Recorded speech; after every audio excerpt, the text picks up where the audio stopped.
પછી મહારાજ ત્યાંથી પીપળાવ ગયા છે, ત્યાંના ભક્તોને મળ્યા. દાજીભાઈની મેળીમાં મહારાજ ઉતર્યા. ઉગમણી મુખે સરસ મજાની એક બારી હતી મોટી, બારીમાં બેસીને પ્રભુ થાળ જમ્યા. બારી કેવડી હશે? મોટી મોટી. બારીમાં બેસીને થાળ જમ્યા. આજની બારીઓમાં તો આપણે ઊભા ન રહી શકીએ, પહેલાની વાત અલગ છે. નિત્યાનંદ સ્વામીને મહારાજ પ્રસાદી આપી. પછી પ્રભુ પોઢી રહ્યા. બીજે દિવસે પ્રભુ ચાલતા થયેલા છે. પરિયેજ ગામ મહારાજ ગયેલા છે. ગામનું એક તળાવ હતું અને તળાવને કિનારે સરેરો કરીને કોઈ ઝાડ વડ જેવું લખ્યું હશે, એના નીચે મહારાજ બેઠા છે. થોડીક વાર વિશ્રાંતિ કરી ત્યાંથી પ્રભુ ચાંગડે ગામ ગયેલા છે. ત્યાં પણ એક પીપરનું ઝાડ હતું, એની છાયામાં બેઠા. વૈકુંઠાનંદ બ્રહ્મચારીએ થાળ બનાવ્યો, સરસ મજાની બાટીઓ બનાવી અને મહારાજ જમ્યા.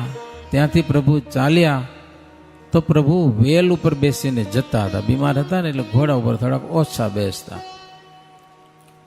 વેલમાં બેસીને ચાલતા હતા. રસ્તો બહુ ખરાબ આવ્યો, ખાડા બહુ ઘાંચો થવા માંડી. મહારાજ કે આમાં તો પિચુટી પડી આવશે. કે લ્યો શું થાય, બહુ ઠેકડા મારે ને ગાડી તો તકલીફ થાય.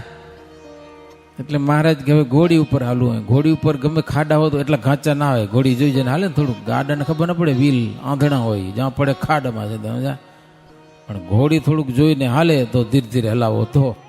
એટલે મહારાજ હવે ઘોડી ઉપર બેસીને હાલ્યા હો. પચ્છે કરીને ગામ આવ્યું. સાબરમતી નદીને તીરે પાણી ભર્યું હતું નદીમાં. મહારાજની જોડે નાજા જોગ્યા હતા. મજા એને એમ કહેવાય ક્યાંક વસ્ત્ર ઊંડું પાણી આવી જાય, કપડાં પલરી જાય. એના કરતાં શું કરતા, નદીમાં જવું હોય ને તો કપડાં બધા ઉતારીને એક જ વસ્ત્ર પહેરે, સમજ્યા ને, ફારી હોય ને માથામાં ખંભે રાખવાનો, એ પહેરી બીજું પોટલું ભરીને માથામાં જ લઈને હાલે નદી નીકળી. પછી આગળ જઈને કપડો પહેરી લે. એટલે કપડો પહેરીને જાય, પલરી ન જાય. એમ એકાદું પલરે તો હુકાઈ જાય ને, બધા પલરે તો હુકવા કેમ? એ કપડા ઉતારવા જતા હતા તો મહારાજને વળી રમૂજ કરવાની ઈચ્છા થઈ. હો ના જાય યોગ્ય. મહારાજના સખા કહેવાય, બધા સેવકે કહેવાય. ઈચ્છા હરિયે રમોજની આણી, ના જા જોગિયાને કહી વાણી. નિરજાજુ નથી એ હસમે, સિદ્ધ વસ્ત્ર ઉતારો છો તમે.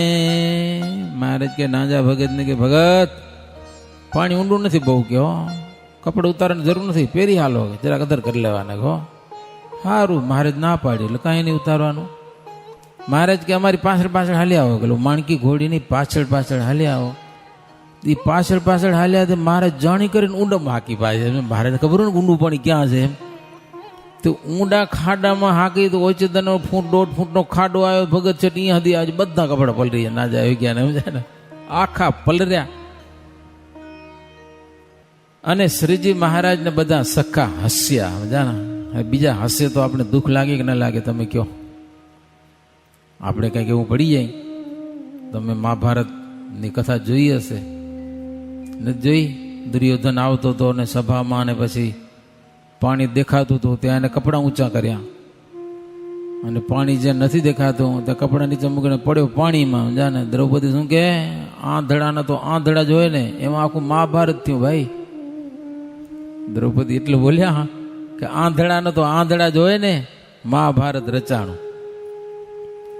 દુર્યોધનને દેખાતું ઊંધું હતું. શું માયાવી સભા હતી એટલે.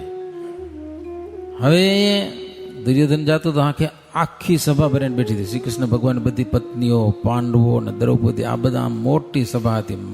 મય દાનવે આપી હતી સભા, મય દાનવ, માયાવી સભા હતી. બધા હસ્યા. એમાં આને માઠું લાગ્યું. દુર્યોધન પાછું ભાગી ગયો નારાજ થઈને. પછી આ મહાભારત રચ્યોનો દખો થઈ પડ્યો જેમને તેમને, આ બધી ઉપાધિ થઈ.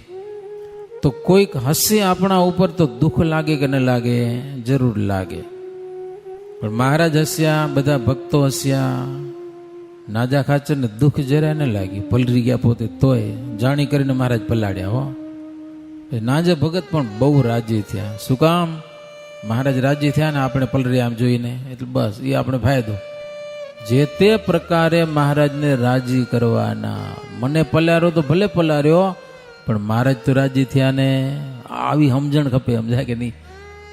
આવી સમજણમાં જો તરત જ હવરું લઈ લેવું, કંઈક સંસારમાં બેઠા તમારા ઘરમાં છે કે ગમે ત્યારે કંઈક આડું અવરું થતું કે ન થતું હોય, પણ સમજીને હવરું લઈ લો ને તો એ રામાયણ આગળ ન વધે, ત્યાં અટકી જાય. અને જો ઊંધું લેવા જાઓ તો હારું જેમ ને તેમ થાય.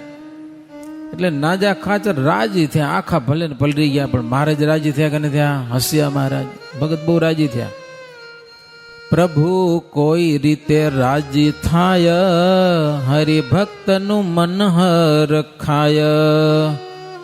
એમ કરતા વિનોદ વિશેષ, વટ્ટામણ ગયા વિશ્વેશ્વરેશ. હે ચાલતા ચાલતા વટામણ ગામ ગયા પ્રભુ. ગામના ખડા થતા પહેલા ખરવાડ કહેવાતી, ખડામાં મહારાજ ઉતર્યા હો. ત્યાં સરસ મજાની બાટીઓ બનાવી જમ્યા મહારાજ, રાત રોકાણા, ભક્તોએ સેવા કરી. બીજે દિવસે પ્રભાતે પ્રભુ ચાલ્યા તો ઝાખડે ગામમાં આવો. મહારાજ વેલમાં બેસીને ચાલતા હતા. હે ભોગાવો નદી આપી, ભોગાવો નદી ઉતરીને પ્રભુ આગળ ચાલ્યા. એક સરસ મજાની નાની તળાવડી, ત્યાં પ્રભુ બેઠા ઝાડની છાયામાં.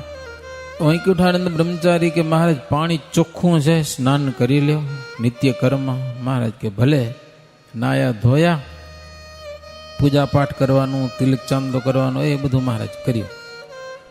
પછી મહારાજને માટે દૂધમાંથી જલેબી બનાવીને લઈ આવ્યા હતા. જલેબી દૂધનો બને આવડે? કોણ કારીગર જલેબીનો? જલેબી માટે છાશનું પાણી બહુ શ્રેષ્ઠ થાય, સમજ્યા ને? ખાટી છાશ હોય, ઉપર પાણી તરી આવ્યું હોય, એનો તમે હાજે આંથો દો ને સવારે જલેબી કરવા જેવું થઈ જાય. પણ દૂધમાં આંથો દો ને તો થોડુંક લાલ થઈ જાય, લાલ, કારણ કે એનો માવો થાય ને. પણ મહારાજને માટે આ ભક્તો બનાવી લાવ્યા હતા, કારણ કે ચોખ્ખી જોઈએ, પાણી ના પડવું જોઈએ જરાય, એટલે એમ દૂધમાંથી બનાવી હતી જલેબી.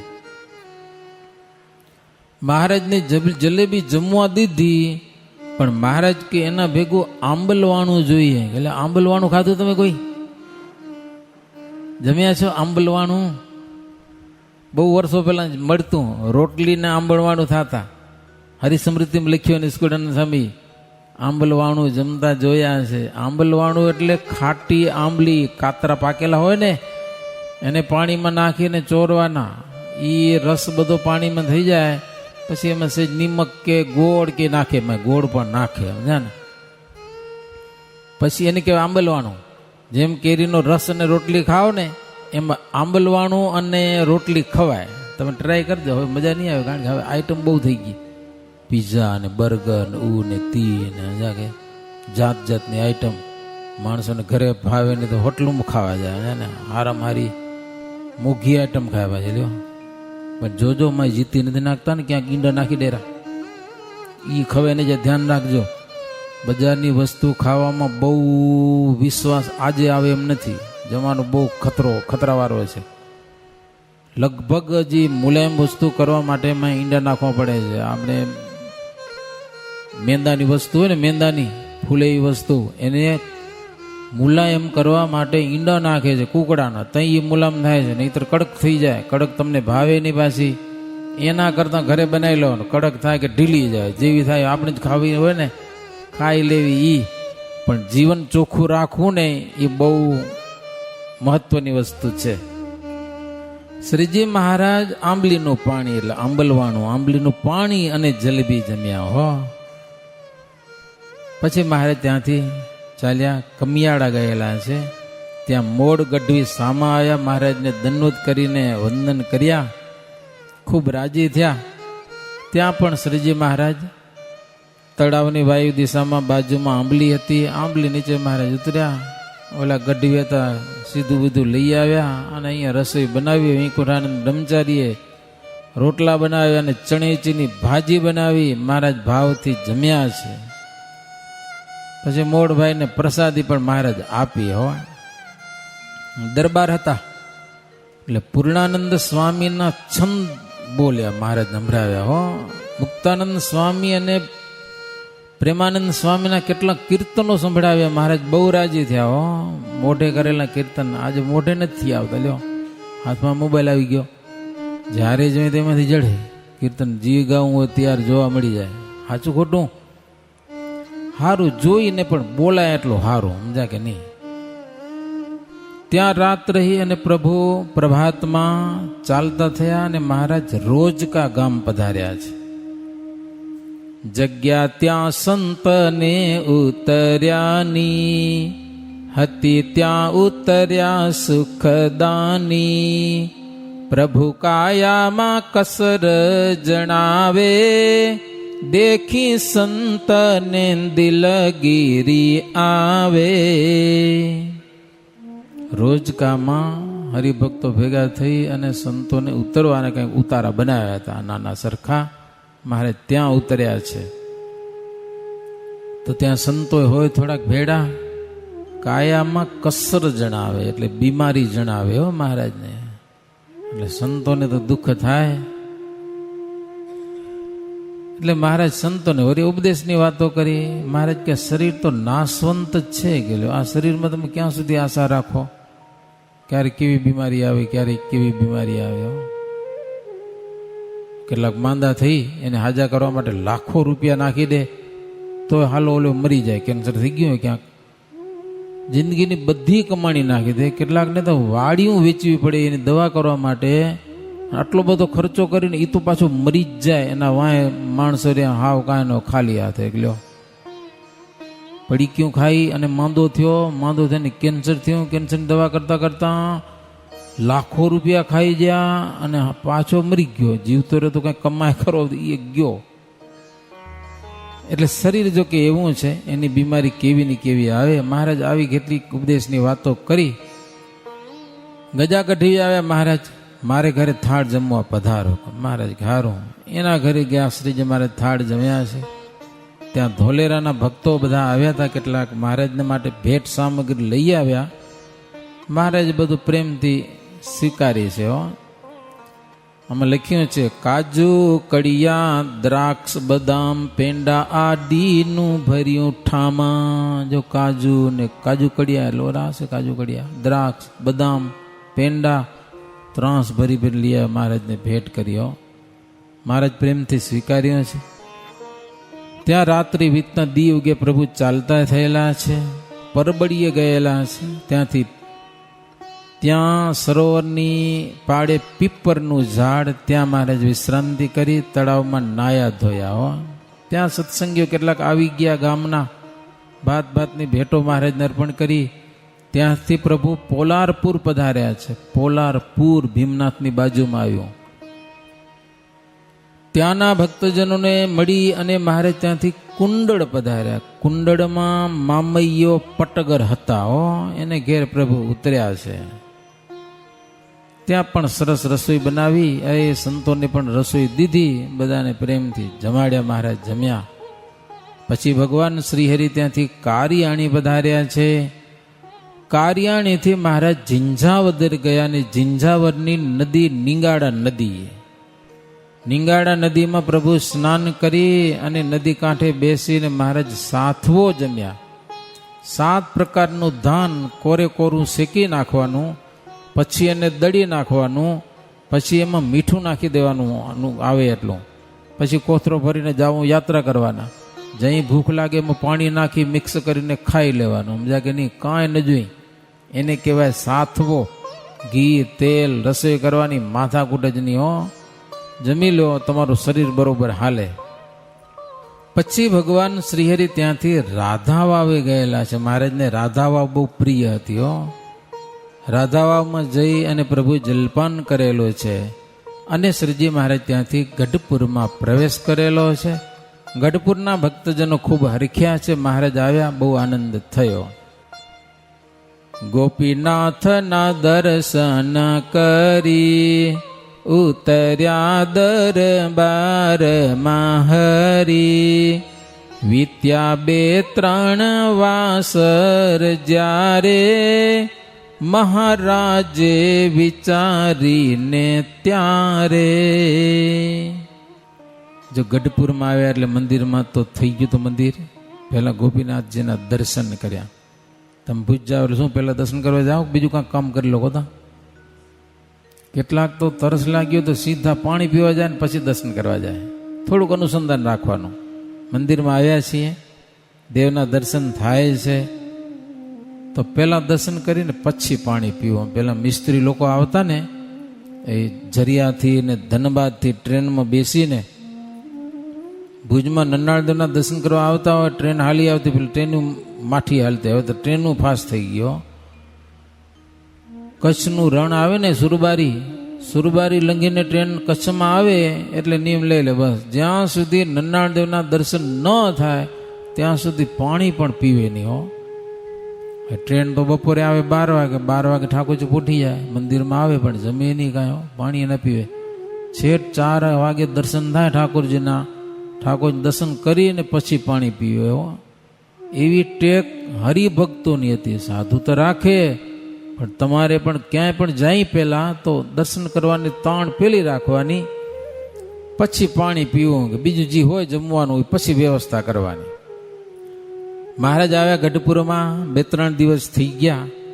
ત્યાં મહારાજ વિચાર કર્યો કે ઓલો ગોપાળજીને છોકરો આવ્યો હતો ને, છોકરો, મહારાજ કે એનું નામ પાડવું છે, કે એ બધા અયોધ્યાના હતા એટલે મહારાજ મયારામ ભટ્ટને બોલાવ્યા. મયારામ ભટ્ટને કે ટીપણું કાઢો, ટીપણું, એના જન્માક્ષર જુઓ, નામ શું આવે એનું. ગોપાળજીને દીકરાનું નામકરણ કરવું છે. ભટ્ટજી કે મહારાજ આ દીકરો છે ને એ તમારો કૃપા પાત્ર છે, કે તમારી કૃપાનું એ પાત્ર છે, એટલે એનું નામ કૃષ્ણ પ્રસાદજી થશે, કે કૃષ્ણ પ્રસાદજી નામ. મહારાજ કે હારું લ્યો. ભટ્ટજીનું માન રાખ્યું અને એનું કૃષ્ણ પ્રસાદજી જ નામ રાખ્યું. પછી છોકરો જ્યારે 2 મહિનાનો થયો ને ત્યારે ઠાકોર રામજી પાંડે મહારાજ પાસે તેડી આવ્યા અને કીધું કે મહારાજ આને હવે પંચવર્તમાન ધરાવો. તો ધરાવો ને પંચવર્તમાન. તો શ્રીજી મહારાજ એને હાથમાં પાણી દઈ અને પંચવર્તમાન ધરાવ્યા છે. આપણે જોઈએ વર્તમાન ધરાવતા નથી, આપણે ખાલી પાણી દઈને પછી કંઠી પહેરાવી દઈએ. આનો નિયમ એવો હોય છે, મુમુક્ષુ આવ્યો હોય પાણી દેવાનું, મંત્ર બોલવાનો, એની પાસે પ્રતિજ્ઞા કરાવવાની, પછી એને કંઠી બાંધવાની, પછી એના કપાળમાં તિલક અને ચાંદલો કરવો પડે, તો એ દીક્ષા દીધી કહેવાય પંચવર્તમાનની. આપણે તો સત્સંગી હોઈએ કેટલાક નથી કરતા, હું કરું લ્યો, શરમ આવેલી કેટલાકને. તિલક ચાંદલો કરવાની, કેટલાક તો ખાલી કંકુનું ટકલું કરી આવે, ટકલું સમજાય ને, બૈરાને શરમ આવે એવું. તિલક અને ચાંદલો આપણે સત્સંગી છીએ તો વ્યવસ્થિત. સનાતન ધર્મમાં તિલક ચાંદલા વિનાનું કપાળ એ ભગવાનની કોઈ પણ પ્રકારની પૂજા કરવાનો અધિકારી થતો નથી. તિલક અને ચાંદલો હોવો એ જરૂરી છે, અતિ આવશ્યક છે. પછી મહારાજ બોલ્યા એ કે આ છોકરો છે ને મહાવિદ્વાન થશે, કે શંકર સ્વામી જેવો થશે. કે પછી એ વિદ્વાન થયા, લો કૃષ્ણ પ્રસાદજી વિદ્વાન થયા અને જુવાનીમાં જ એને દેહનો ત્યાગ કરી દીધો. ભાગ્યશાળી કહેવાય, સમજા ને. જુવાની અવસ્થામાં જ ધામમાં જવા મળી જાય, નહીં તો બુઢા થઈ જાય, 80-80 વર્ષના 90 વર્ષના ડોહા થઈને ટાંટિયા ઢેડી તો ધામમાં જવા ન જડે. એના કરતાં જુવાની અવસ્થામાં જો ભગવાનનું ધામ મળી જતું હોય ને તો એને ભાગ્યશાળી કહેવાય. શું કહેવાય? તમે જે કહેતા હોય અમે એને ભાગ્યશાળી કહીએ કે વેલ્યુ ધામ મળી ગયું એને. કથા ચાલતી તે હવે કહું, સુણો સ્નેહ ધરી મન બહુ, પ્રભુને સુત પાએ લગાડ્યો, પછી માતા કને પહોંચાડ્યો. પગે લગાડી એની મા પાસે દીધો છે. એક દિવસ ગઢપુરમાં ગાયકવાડી સુબો આવે છે, મીર સાહેબ મુસલમાન છે. પ્રભુને પ્રણામ કર્યા. મહારાજ એને સારો બગીચામાં ઉતારો આપ્યો. ઉતારો એને બહુ ગમ્યો. લોકોને મોઢે એને શ્રીજી મહારાજનો મહિમા બહુ સાંભળ્યો. અમુક સમય પહેલાં એણે કુસંગીના સંગે કરીને મહારાજનો અપરાધ પણ એને કરેલો. એ આ વખતે એને યાદ આવી ગયો કે સ્વામિનારાયણ તો ભગવાન છે, અલ્લાહ છે, અને મેં એનો અપરાધ કર્યો. મનમાં બહુ એને પશ્ચાતાપ થયો. અરે હવે ભગવાનને રાજી કેમ કરવા, માફી માગી લઉં કે એટલે પોતાનો પડાવ બગીચામાં હતો ને, મહારાજને બગીચામાં પધરામણી કરાવી. મહારાજને બોલાવ્યા. મહારાજ સંતોષ સહિત ત્યાં કને ગયા. બહુ ભાવથી એને મહારાજનું પૂજન કર્યું ને એ સરસ મજાનો પોશાક મહારાજને અર્પણ કર્યો ને સારામાં સારો મેનો હતો. મેનો એટલે ગાડું. રથગાડી, ઘોડાવાળી ગાડી, મેનો, એ મહારાજને ભેટ કર્યો. મહારાજે પ્રેમથી સ્વીકાર કર્યો અને કીધું, પ્રભુ અપરાધ થયો છે અજાણતા તમારો, આજે તમારો મહિમા સમજીને માફી માગું છું, મને માફી આપો, આપણો અપરાધ થઈ ગયો. એ મહારાજ કે તથાસ્તુ, જાઓ, આજ પેલાનું બધું માફ કે હો. એવા દયાળુ ભગવાન. ધન્ય જવન તણો અવતાર, રીજ્યા જેને જગ કીર્તાર. ભલે યવન છે પણ ભગવાનને રાજી કરી લીધા હો. પછી મહારાજ દરબારમાં આવ્યા અને મીર સાહેબ પછી પોતાને સ્થાન કે ચાલ્યા ગયા. ગઢપુરમાં વસંત પંચમી આવી છે. મહારાજ વસંત પંચમીનો સમય સારો કરેલો હશે. ઘણા બધા સંઘો આવ્યા છે. મહારાજ દર્શન દઈને હરિભક્તોને ખૂબ રાજી કરેલા છે. ગઢપુરમાં રહીને મહારાજ તો અનંત જીવોના કલ્યાણ કરેલા છે. કેટલી કથા કહીએ પણ આજની કથા અહીંયા કને પૂર્ણ થાય છે. ગુણનિધિ ગઢપુરમાં બિરાજી, હરિજનના મનને કરે જરાજી. પ્રગટ પરમ જે વધ્યો પ્રતાપ, સુણી સતસંગી થયા જનો અમાપ. મહારાજ ગઢપુરમાં રહી એ જે આવે એને રાજી કરે હો. એમ સત્સંગ ગામો ગામ ખૂબ વૃદ્ધિ પામેલો છે અને હરિભક્તોને પણ ખૂબ આનંદ થયેલો છે. ઇતિ શ્રી બિહારીલાલજી આચાર્ય વિરચિતે હરિલીલામૃતે નવમ કલશ ચિંત્યાનંદ વર્ણિન્દ્ર અભયસિંહ નૃપ સંવાદે દુર્ગપુરે મીર સાહેબ મિલન નામ, ષષ્ઠો વિશ્રામ. સહજાનંદ સ્વામી મહારાજની જય.